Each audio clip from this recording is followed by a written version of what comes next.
Carolina Storyteller tells stories that may not be suitable for all audiences.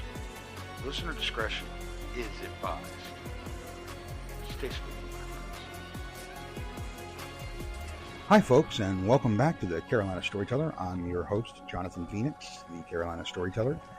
I want to welcome you all to the show this week. Happy middle of July. I hope the heat hasn't already melted everything around you and that you're surviving well enough that it hasn't driven you to the point where you think that Mad Max is a good idea. Gotta love summers.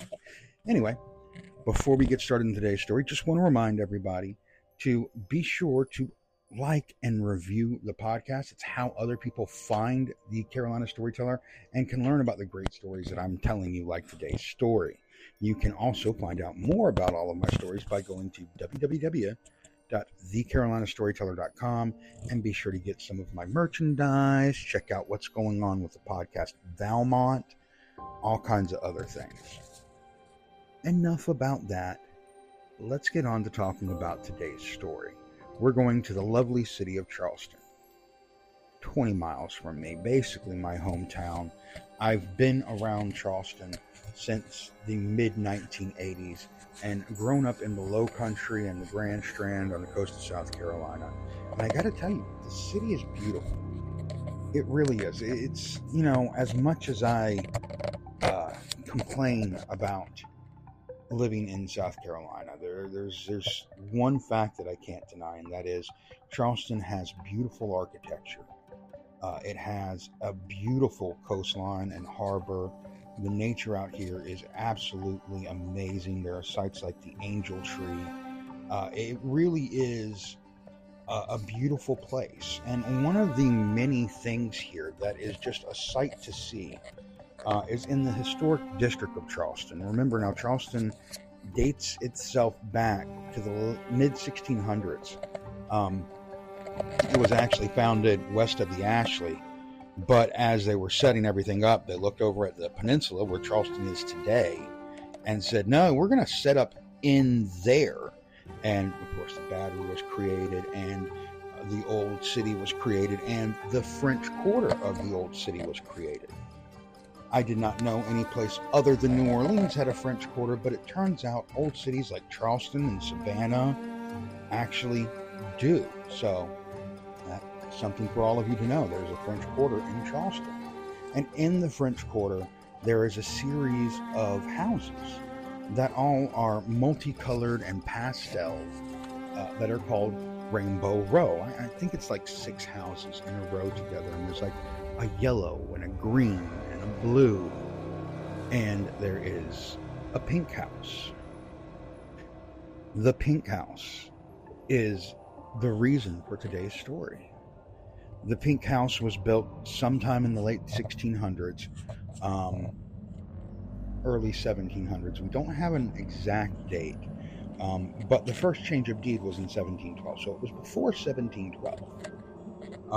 It has been used for so many things: a law office, a store, a private residence, a inn, a restaurant, a brothel, you name it, and it's kind of been that at some point in time while sitting in the city of Charleston. And if you think about it, it's been sitting in the city of Charleston for more than 300 years, watching history pass by. I've mentioned this before, how interesting that is to think about when you have something like the Angel Tree, or the first ghost that we talked about last week in the Seeley House and the Kinley House, or the Pink House here, that have sat through so many decades of history, so many events, the Revolution, the Civil War, the Civil Rights Movement, the assassination of John F. Kennedy, the assassination of Martin Luther King, the first space shuttle launch, the first man on the moon. These houses were all there when Charleston was going through and watching all these interesting things. Electricity, the great earthquake of South Carolina that happened. Oh, sorry about that, mic drop. But the great earthquake that happened in, I think it was 1906. All of these things this house has stood through.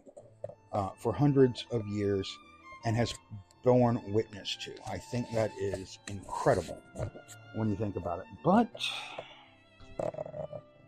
it's borne witness to some other things too. You see, one of the things a lot of people don't realize about places like Charleston and Savannah and Cape Hatteras, North Carolina, is that we were also part of the Pirates of the Caribbean thing. Like, you guys all look at the Pirates of the Caribbean movie and you go, oh yeah, that was all down next to the bottom of Florida. No. Okay. The pirates sailed all the way up to Cape Hatteras, North Carolina. In fact, that is believed to be where Blackbeard put some of his treasure. Okay. And pirates like Calico Jack, Blackbeard, and Bonnie, they all visited Charleston. So did sailors. Charleston was a major seaport. Okay, it still is a major port. Okay, we have a port where container ships come in every single day in the Charleston Harbor. But back then, it was a massive amount compared to some other ports. Charleston was huge. It was major. And that brought in sailors, that brought in travelers, that brought in pirates. And these sailors, travelers, and pirates, they have been on this ship that they were on for who knows how many weeks. Maybe they sailed from across the ocean and it's their first time coming to America. Maybe they were just sailing from down the coast and by the Florida Keys, and it's only been a week or two. Whatever amount of time it's been, they've been on the water, and now they're back on land, and they want three things. They want food, they want a good drink, and they're looking for the company of a woman. Whiskey, women, and wittles is, I think, the quote I'd seen, or sometimes, as it was said in Godzilla, they might just be looking for fight, food, and something a little more intimate. Now, the Pink House happened to serve all of those needs at one point in time or another. And that meant that in its time of serving those needs as being an inn and a brothel and a tavern, many different people made their way in and out of the Pink House. And as they made their way in and out of the Pink House, they participated in activities that may have been less than reputable. Card games were played. I'm sure you've seen the old westerns where people would sit around the table playing card games, and someone would get accused of cheating, and next thing you know, they'd be out in the street drawing pistols and firing at each other. Well, with pirates, a lot of times it wasn't so much a pistol being drawn, but a dagger being ran through your neck. So there was lots of blood spilled in the Pink House. Let's just say it that way. We don't want to be too graphic. But the Pink House had a reputation of things happening to it. And over the years, it would change hands many times and change uses many times. But the spirits that were left there, they really didn't forget the reputation, and they didn't forget what happened. And that's why today, when people visit the Pink House, which you can do, they claim to have experiences and see things, and people have pictures with orbs that are floating in the air that they claim are the disembodied spirits of who knows what. So let's get on to the ghost story, shall we? The first ghost story goes all the way back to the days of pirates and sailors, and it goes to the Pink House's first known use, and that was as a brothel. It is believed that at some point in time in this brothel, a woman of the night had, the thing with women of the night is a lot of people just assume that they were single women. Sometimes they weren't single women. Sometimes they were women with families who, for one reason or another, had to resort to the easiest way to get money. It's called the oldest profession for reasons because for some strange reason, men have always been willing to pay money. Not saying that it's not a bad thing, but it just, for some strange reason, men have always seen that it was a commodity worth buying and never something worth respecting. And I we're not going to get into the politics and legalities of it, but that's just how history has been. So it is rumored that a jealous man found out that his woman was working as a lady of the night there at the Pink House to try and help make ends meet. She was trying to take care of the family, make sure the family had food. Apparently, he wasn't doing a good enough job of it. Now, instead of pulling himself up by his bootstraps and trying to do better, or, trying to find another way for this to be done, he got mad and went into the Pink House and killed her and whoever it was that she was earning money from. And it is said that now her ghost can be heard all through the night, walking up and down the stairs and through the floors, trying to find other customers to take care of the family. And some have claimed to see her walking around the top of the stairs and slowly vanishing down them, where she may have made her last walk before her man came and did what he did. That's only one of many of the ghosts in the Pink House. Others claim that the ghost of Anne Bonny herself walks the floors where there was once a tavern, and she once drank and cavorted with many of her pirate brethren. Now, we've already talked about the fact that Anne Bonny's ghost is supposedly in several places in the city of Charleston, and it's possible. There's the thing is that Anne Bonny was taken prisoner in the Caribbean, but there was no record of Anne's death. So we don't know if Anne was ever executed, if Anne ever had a baby. We don't know.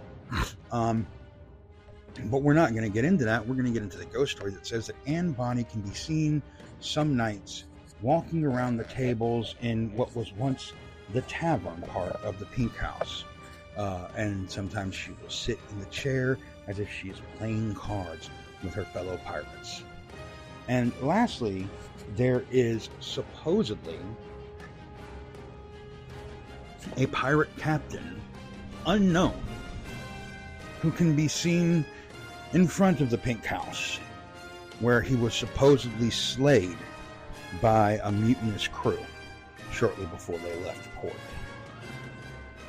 And these are just some of the ghosts that supposedly surround the Pink House, and there are more stories to go with it. But it's interesting that this 300-year-old home, sitting in the middle of the city of Charleston, that has been there for so long, nobody really talks about it. Yet it has just such a storied past, and yet, we hear about the Seeley House all the time, but we don't ever hear about the Pink House and Anne Bonny's ghost.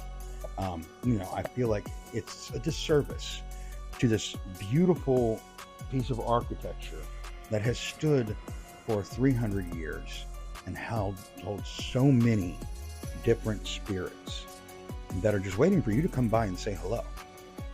That's our story for today, folks, and I hope that you enjoyed it. I hope that you found it informative.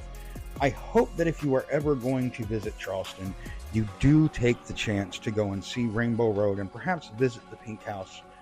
If anything, just to see it with your own two eyes. It is a spectacle. It is one of the more beautiful things in Charleston. Like I said, Charleston has this beautiful architecture that you can find if you explore the downtown area, and I believe that those homes in Rainbow Row are part of that. Thank you for listening.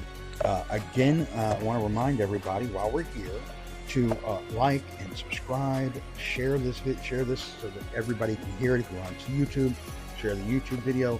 If you're on Spotify or Apple or Spreaker, share it with your friends. Let them know that I'm here. See how we make the podcast grow. You can also support the podcast by going over to patreon.com/The Carolina Storyteller. That's patreon.com/The Carolina Storyteller. You can get signed up for just $3 a month, and you're able to get exclusive info. You can hear the cast interviews from Valmont, which will be coming out December 1st, the audio drama that I've written that is everybody is putting so much work into. It's going to be really great. We've got the first episode basically done now, and it sounds epic. So we're working on episode 2, and episode 1 will drop publicly so that everybody can hear it on December 1st, 2024. This has been the Carolina Storyteller. I am your storyteller, Jonathan Phoenix. Thank you so much for listening. We'll see you next time. Stay spooky, my friends.